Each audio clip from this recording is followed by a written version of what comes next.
Sir বলুন কি বলবেন? যা বাইরে যা, তুই বাইরে গিয়ে মুরগি হয়ে থাক। গরুর রচনা বলছে ইংরেজিতে, এটা আবার ইংরেজি হলো? এদিক ওদিক কি দেখছিস? যা বাইরে যা, মুরগি হ। স্যার আমাকে আর মুরগি বানাবেন না প্লিজ স্যার। এর আগে আমি বাংলা ক্লাসে হাতির রচনা, বাঘের রচনা বলে অনেক প্রশংসা কুড়িয়েছি স্যার। সবার সামনে আমাকে প্রেস্টিজ ডাউন করবেন না স্যার, প্লিজ স্যার। আজকে ছেড়ে দিন, কালকে ভালো করে পড়ে আসবো, একদম পাক্কা স্যার।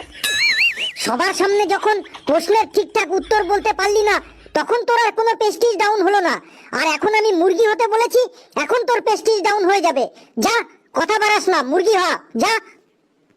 এত রেগে যাচ্ছেন কেন স্যার? একটু শান্ত হয়ে বলুন না স্যার, আপনার সামনেই তো আমি দাঁড়িয়ে আছি। স্যার মুরগি বানাবেন না স্যার, প্লিজ স্যার, মুরগি বানাবেন না। তুই আমাকে আর রাগাস না, যা তাড়াতাড়ি মুরগি হ, না হলে কানের নিচে এমন একটা দেবো না, বাইরে গিয়ে পড়বি। মুরগি বানিয়েছিলেন? আমি মুরগি হতে চাইনি, কিন্তু আমাকে জোর করে মুরগি হতে বাধ্য করেছিলেন। টিচার মানে গুরু, আর গুরুর আদেশ পালন করা আমাদের কর্তব্য। তাই গুরুর আদেশ অমান্য না করে যেই না আমি মুরগি হয়েছি, আর অমনি সাথে সাথেই ওই টিচারের হার্ট অ্যাটাক হয়ে যায়। সাথে সাথেই ওনাকে হসপিটালে ভর্তি করা হয়। তারপর হসপিটাল থেকে 1 মাস পর ছুটি পেয়ে ওই টিচার এখান থেকে ট্রান্সফার নিয়ে অন্য স্কুলে চলে গেছেন। সবই স্যার উপরওয়ালার কৃপা, কার কি হবে কে বলতে পারে বলুন? এরপর স্যার চারিদিকে এই খবর রটে যায় যে ফেলুকে মুরগি করার জন্য টিচারের হার্ট অ্যাটাক হয়েছে। এমনকি পেপারেও বেরিয়েছিল, খোঁজ নিয়ে দেখবেন স্যার। ফেলু আবার এইসব কি কাহিনী শুরু করলো রে? কিন্তু আমার প্রশ্ন হলো, তোকে মুরগি করার জন্য টিচারের কেন হার্ট অ্যাটাক হবে? হ্যাঁ স্যার, আপনি ঠিকই বলেছেন। এই কথাটাই আমি সবাইকে বলেছি, সবাইকে বুঝিয়েছি যে আমার মুরগি হওয়ার সাথে টিচারের হার্ট অ্যাটাকের কি সম্পর্ক আছে। আমি মুরগি হলে টিচারের কেন হার্ট অ্যাটাক হবে? কিন্তু স্যার কেউ তা বোঝেনি। সবাই বলেছে যে তোকে মুরগি বানানোর জন্যই ওই টিচারের হার্ট অ্যাটাক হয়েছে। ঠিক এই ঘটনার 1 মাস পর অন্য একজন টিচার আমাকে মুরগি বানিয়েছিলেন। আমি মুরগি হবার সাথে সাথেই ওই টিচারেরও হার্ট অ্যাটাক হয়ে গেছিল। তিনিও 1.5 মাস হসপিটালে ভর্তি থাকার পর এখান থেকে ট্রান্সফার নিয়ে অন্য জায়গায় চলে যান। তারপর থেকে সবাই একদম শিওর হয়ে গেল যে ফেলুকে যে টিচার মুরগি বানাবে সেই টিচারেরই হার্ট অ্যাটাক হবে। তারপর থেকে কোনো টিচারই আর আমাকে মুরগি হতে বলে না।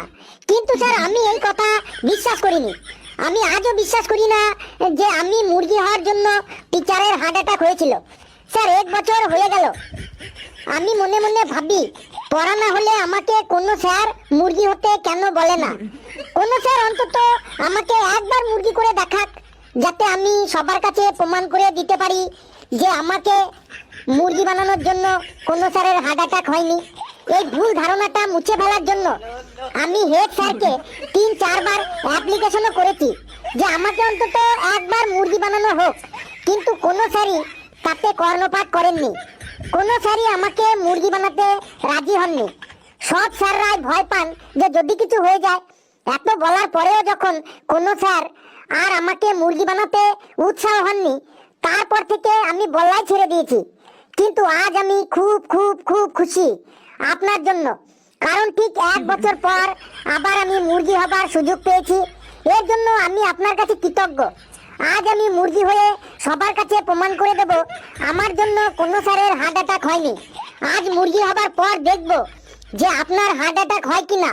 যদি না হয় তাহলেই সবার কাছে প্রমাণ হয়ে যাবে যে আমার জন্য কোনো স্যারের হার্ট অ্যাটাক হয়নি। যাচ্ছি স্যার, যাচ্ছি, আমি মুরগি হতেই যাচ্ছি। এই শোন, দাঁড়া, তোর আর মুরগি হতে হবে না, তুই জায়গায় গিয়ে বস বাবা। না স্যার, আমাকে স্যার আটকাবেন না প্লিজ স্যার। আমি আজ 1 বছর পর সুযোগ পেয়েছি। আজ আমি মুরগি হয়ে সবার মনের ভুল ভেঙে দেবো স্যার। আমি বলছি মুরগি হতে হবে না, যা তুই বস বাবা। না স্যার, আজ আমাকে প্রমাণ করতেই হবে যে আমার জন্য কোনো স্যারের হার্ট অ্যাটাক হয়নি। আমি এখন মুরগি হবার পর যদি আপনার হার্ট অ্যাটাক হয়, তবে প্রমাণ হয়ে যাবে যে সবাই যেটা বলে সেটাই সত্যি।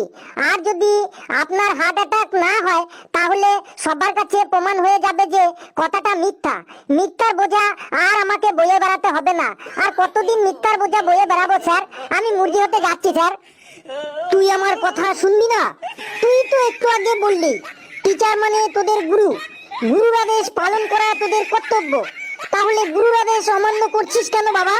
শোনা আমার, বাবা আমার, তুই খুব ভালো। যা বাবা, বস গিয়ে যা।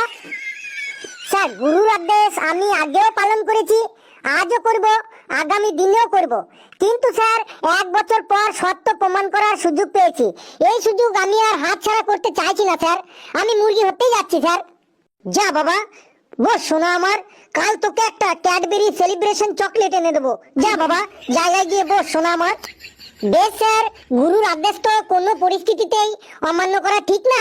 কোনোদিন করিনি, আজও করব না, আগামী দিনেও করব না কোনোদিন।